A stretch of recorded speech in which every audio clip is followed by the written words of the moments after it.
আসসালামু আলাইকুম রহমতুল্লাহি ওবরকাতু।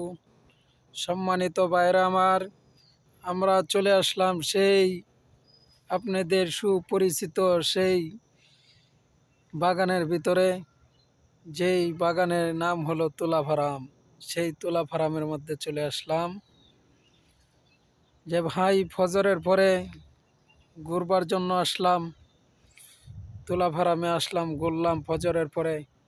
তাই ভাবলাম যে এখানে কিছু আমাদের ভাই আছে, তাদের জন্য কিছু ভিডিও বানায় নেই, যে তারা দেখুক। আসলে ফজরের পরে ঘোরার যে সময়টা, সেই সময়টা আসলে অনেক ভালো। এটা স্বাস্থ্যের জন্য অনেক উপকার আছে। যখন মানুষ সকালবেলা উঠবে, উঠতে ফজরের নামাজ পড়বে, ফজরের নামাজ পড়ে হাইরা সে যদি এরকমভাবে হাঁটাচড়া করে, তাহলে তার শরীরটা ওই রকম ভালো থাকে। আর আমি নিজেও যেদিন ফজরের নামাজ পড়তে পারি জামাতের সাথে, সেদিন শরীরটা অনেক রকম লাগে, অন্য ভালো রকম লাগে।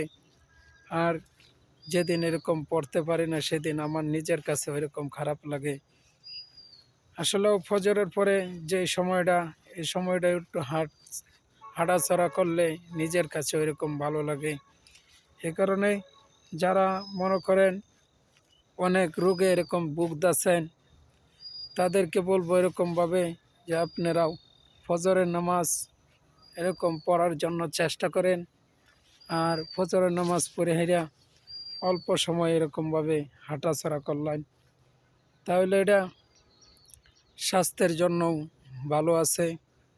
দেখবেন অনেক ডাক্তারের কাছেও যদি যান, তাহলে ডাক্তাররাও বলে দেবে যে তুমি এরকমভাবে ফজরের পরে নামাজ পড়ে হেরা তুমি এরকম হাঁটাচড়া করো। তাহলে ভাই অনেক উপকার।